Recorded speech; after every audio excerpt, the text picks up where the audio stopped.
Hi, everyone, and thank you for joining us this morning for this very important Facebook Live. With all that is going on in the world right now, we know that many parents and children are feeling worried, fearful, and anxious. Boys Town is here to help. My name is Gabby, joined today with Dr. Patrick Friman from the Boys Town Center for Behavioral Health. We are going to discuss how to talk to your child about global crisis. This will help parents learn ways to explain the current global crisis happening with Ukraine and Russia in an age-appropriate manner. We'll also discuss some incredible resources from Boys Town Parenting and the Boys Town National Hotline. If you have questions for Dr. Fryman on this topic, please comment below. Please also like this video and share it so other parents can access this important discussion. Dr. Fryman, thank you so much for joining us. Would you begin by please telling us a little more about yourself and your role at Boys Town? Okay. I'm Pat Friman. I'm the director of the Boys Town Center for Behavioral Health, which is a community outreach program sponsored by Boys Town. And the services that it supplies are done on an outpatient basis. And we're in the business of serving the Omaha community and also the community of Boys Town. So sometimes the kids on campus have additional clinical needs, and so we see to those as well. And the staff is largely composed of psychologists and psychotherapists that are specialists or specialized in children and family issues. And then I came to Boys Town out of medical schools. I came from the University of Pennsylvania School of Medicine, and I've been on the faculty of multiple medical schools, including Johns Hopkins, University of Nevada, University of Nebraska, Kansas, Creighton. And currently I'm a clinical professor of pediatrics at UNMC, and ready, willing, and able to address this topic. Wonderful. Well, like I said, it is so great to have you on, especially during this difficult time for many families. So for parents who are actively watching the news and keeping up with the current crisis in Ukraine, it's a lot of information to digest even for themselves, let alone explain to their kids. Before parents talk to their kids about this topic, what advice do you have for helping them get in a good headspace to make sure that they are feeling okay before they present it to their kids? Well, I make a distinction between there and then and here and now. Yeah. So we're in the here and now, and presumably the parents that are interested in this question are in the here and now. And in their here and now, they're safe and warm and comfortable and in their homes. There's no threat looming outside the window. There aren't tanks rolling across the lawn. They're in safe space. But when they venture in their imagination to there and then, over there and then things begin to get a little dire, especially if the information we have about there and then comes from any kind of a news outlet, because news outlets specialize in the kind of news that will grab people's attention, and nothing grabs people's attention more than bad news. Right. So if it seems as if they're getting into the wrong headspace, as you put it, they can always revert back to here and now, which is the essence of what's called mindfulness. And the value of mindfulness is focusing on what's happening right now, as opposed to what may happen in the future or what happened in the past. And it's not to say that we shouldn't think about those things. It's just that when they trouble us, we can always come back to here and now, and there's safe space there. We can get our mind in a good position, in a good frame, and then look out at our world from there. Yeah, that's great. Not looking ahead too much as to what all is going wrong and trying to stay grounded in the present moment. Yeah, I mean, there's risk everywhere. Which risk should we focus on? In fact, I'll give you one.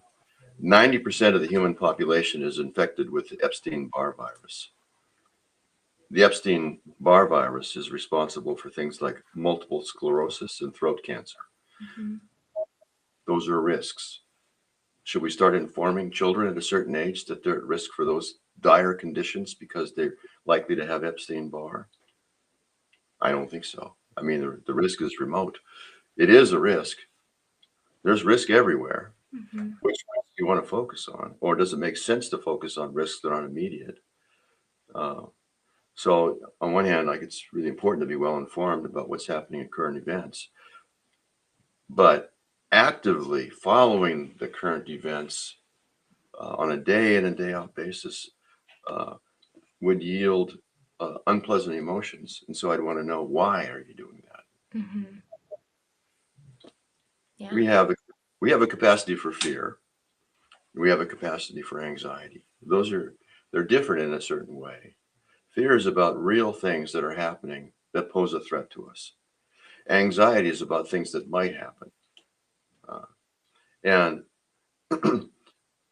in a bodily way, they're the same because they activate the body for action. Fear and anxiety produce epinephrine and cortisol, which is basically fuel for action. Mm-hmm. If there's fear involved, then we'll take some action, either fight or flight, attack or withdraw, because it's a real event. But with anxiety, the event isn't actually real, so there's no action to take. And yet our body is now full of all these chemicals that are designed to promote action. They don't just go away. In a sense, a person can end up eating themselves from the inside out if they get overly preoccupied with things that are anxiety provoking, about which they can do nothing. So that was my issue, is why actively focusing on this day in and day out? Right. There's not much to be done other than being informed. Yeah. Yeah, definitely. So, global crises are hard to explain to kids, especially younger ones. What would you recommend saying to younger, elementary age children who hear talk of war, missiles, and bombings at school and maybe don't understand what that means? Uh, well, I'm not completely convinced that it's important for them to understand fully what that means. Mm-hmm. But if they are badgering their parents for an explanation, I keep two things in mind. One is they don't understand language in the same way that you and I do. And so you need to keep it very, very simple. Mm-hmm. And also, there should be very little of it. So, this is an important message. Whenever you're delivering an important message to a child, you want to make sure that it's very apprehensible, very understandable. So, I recommend 1 or 2 words for every year they've been alive, and then on to a new topic. Okay. So, first thing, simple language and not very much of it. And then the second thing is it's fairly easy to get a kiddo to think about something else, especially if it's delightful or fun or tastes good. Right. And so you take their question seriously, answer it simply, and divert their attention to something that you know they'll like to think about or they'll like to do. And you can be in and out fairly quickly. Mm-hmm. Yeah, that's great. Uh, now, if go ahead. No, you're fine. Okay. Okay. I work with anxious kids. Now, this conversation is about what I would call normal parenting. I'm a specialist in clinical problems. That's a small segment of the population. The vast majority of kids are in the normal domain, and these are normal worries and concerns. And I'm a little reluctant to even think of myself as a parenting expert. I don't think there are such things other than parents, because there's so many things to do under the dome of normal that still will work out fine, that I would be hard pressed to even say 10 right ways to do something. Right. Um, when we're dealing with something clinical, then it's pretty straightforward. There are things to do and not do.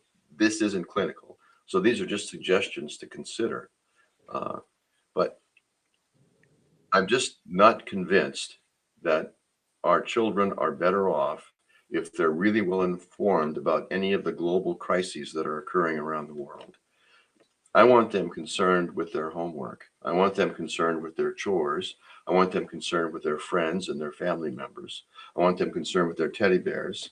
I want them concerned with what they're going to have for dinner. I want them concerned with their immediate world and not so much a world that they can't even find on a map. Yeah. Yeah. So, kind of with that, and we want, like you said, for them to worry about their world and what's going on, but maybe for those kids who are asking questions or who are seeing it on social media, stuff like that, if they're a little bit older, would you say that it's better to be more straightforward and honest about the global crisis, or try and generalize those details to make it easier for kids to understand? For You realize, example, if go ahead.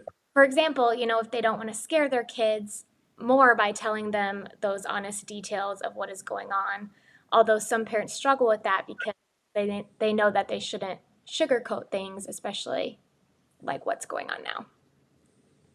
Why not? I'm a big fan of sugarcoating.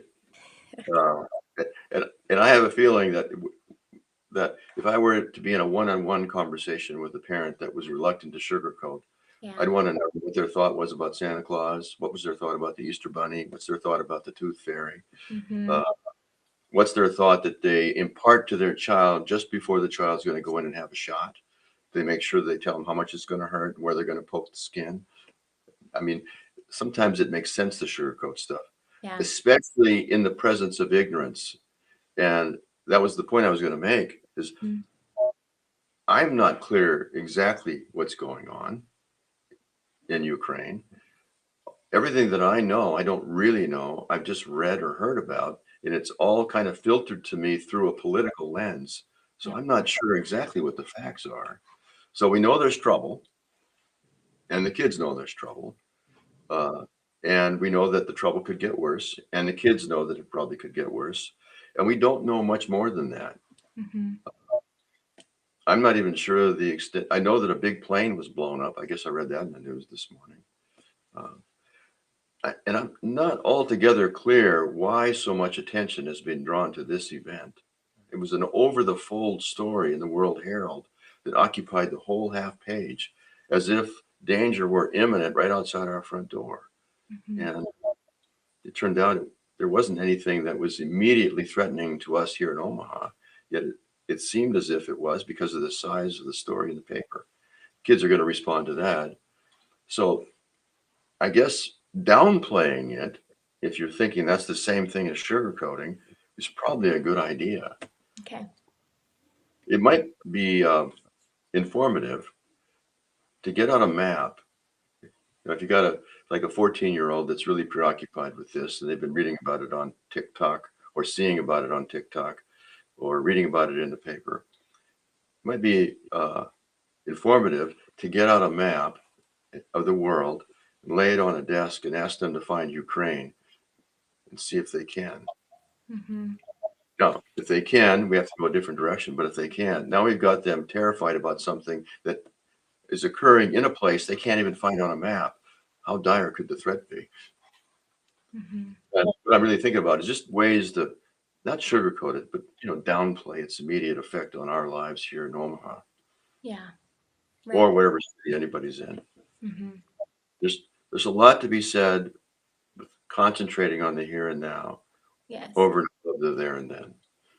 Right. And, for those older kids that are high school aged, although they might not be able to find Ukraine on a map, they are going on TikTok and going on Instagram and their social media, and it feels so much closer to them right now because they go on TikTok to, watch a funny video and laugh a little bit before school starts, and they're seeing this footage of people evacuating Ukraine and, all the missiles and all the bad stuff, right? Yeah. So for those kids who are seeing it and really taking it to heart, we even had one parent who their child came to them asking, what if the United States gets heavily involved in this, am I going to get drafted and I'm not going to be able to go to college because I'm going to have to fight in this war? What do parents do in that instance? Like how can they calm down their child and help them stop thinking so much of the there and then as you mentioned? I think that the way the question is answered is as important as the answer. Uh, Mm-hmm. you can downplay something by telling somebody that it's no big deal, or you can be that it's no big deal in how you respond to it. Um, I when I was a little kid, probably I don't know, 12 or 13, I got preoccupied with the toenail. I had images of terrible things that could happen to that toenail, and I couldn't get them out of my mind. And so I went to my dad and I told him I was just like consumed by what would happen to my toenail. And so what he said was, "Well, don't think about it." But he didn't say it like that. He was kind of reading the paper and he just kind of nonchalantly said, "Well, don't think about it." And from him, I got the message, wait a minute, that's probably nothing. Not because he said it was nothing. The way he responded to me made it seem like it was no big deal. Mm-hmm. Oh, yes, the kiddo was worked up about the possibility of being drafted 7 years from now in a war that hasn't even happened yet. Um, and obviously, it's a It's a groundless fear, completely groundless.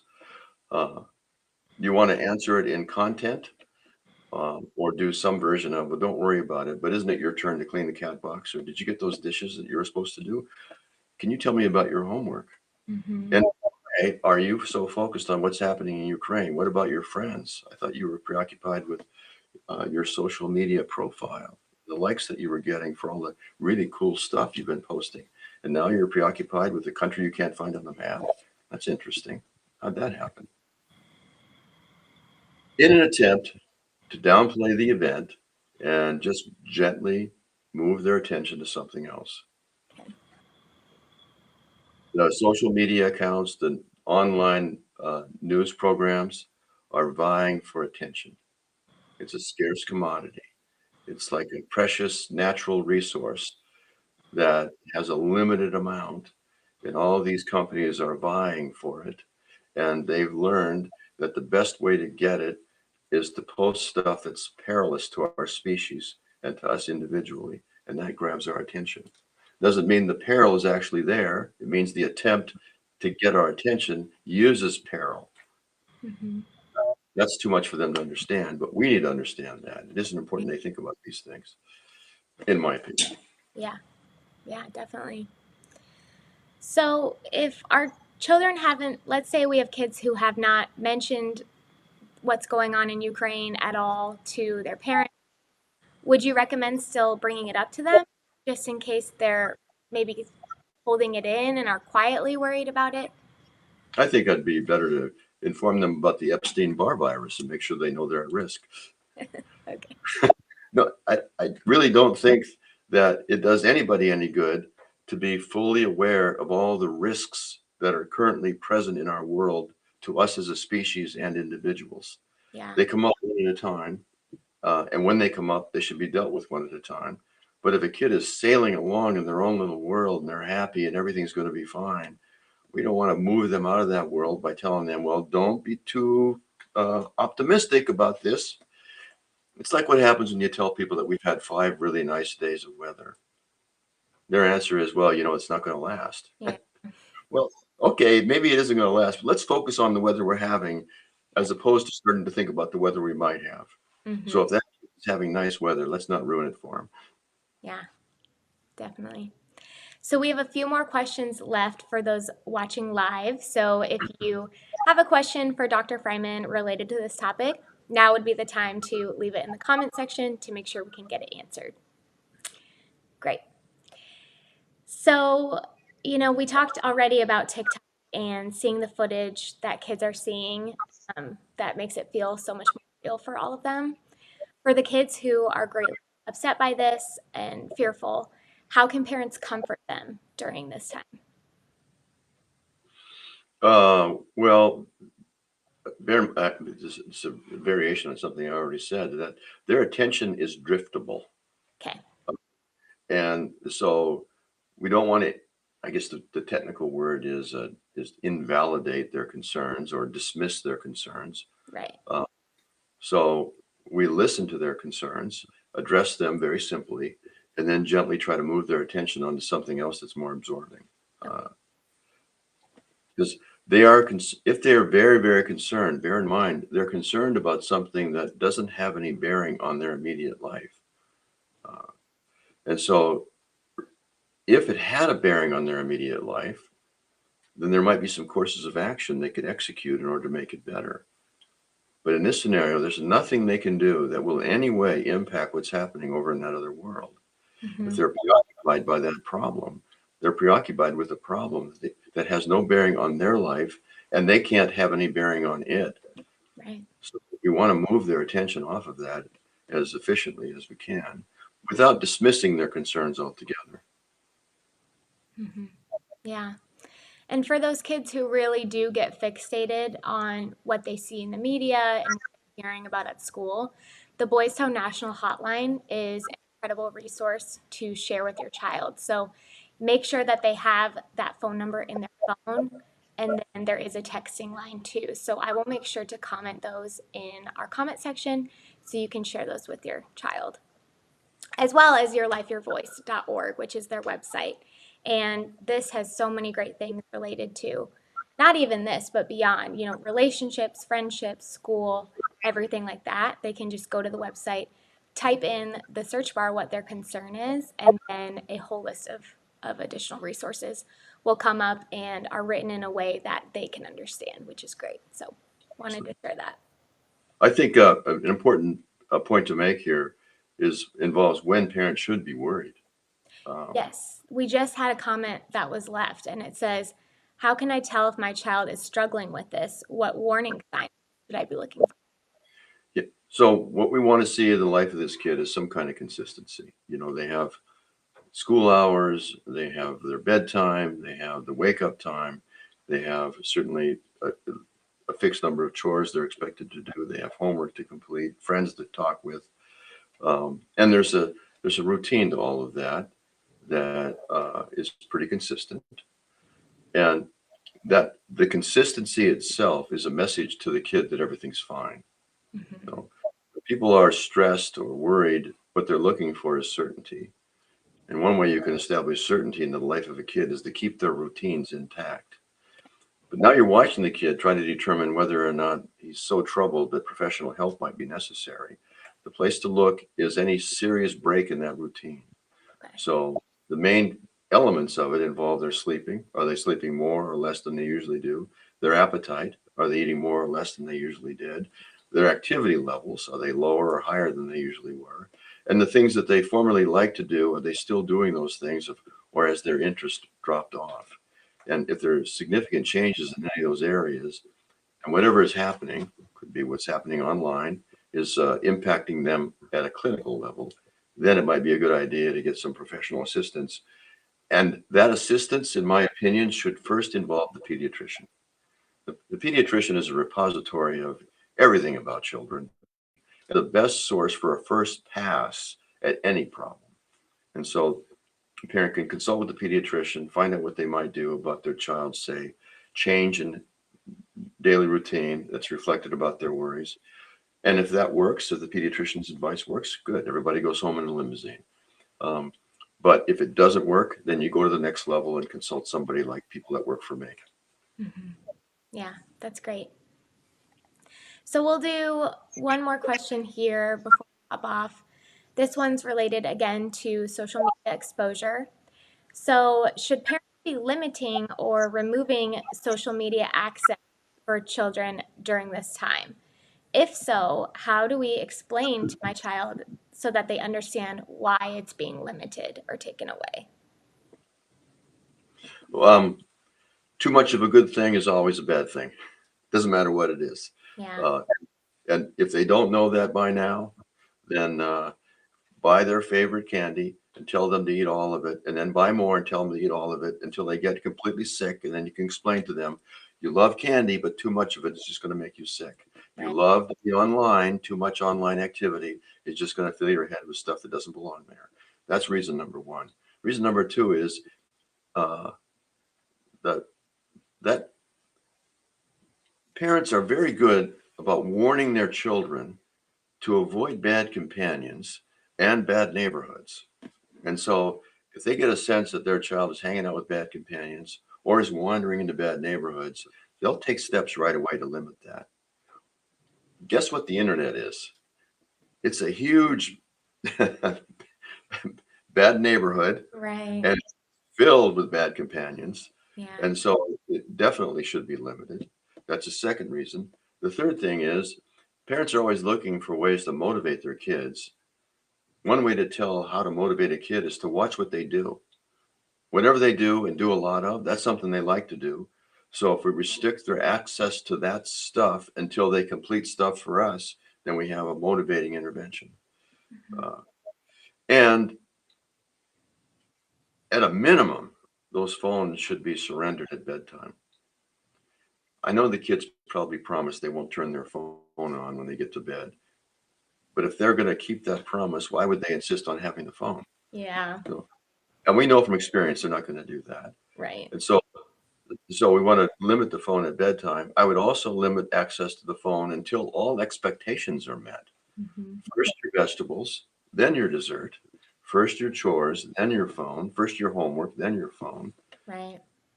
And then there should be a limit on just about everything, a reasonable limit. Yes. And then like set maybe a fairly strict limit on the phone. You can have it for an hour and a half for free or something like that. And you can earn more time with your phone by doing stuff for me. Um, though there's a lot of different angles in there to put limits on the phone and a reason why. Yeah. Thank you for sharing. So before we end this broadcast, I do want to also let all of you know that boystown.org/parenting has additional resources to help your family during this time. We have the Daily Dose series that we came out with during the coronavirus pandemic. So if you go to that website and search Daily Dose, it will come up.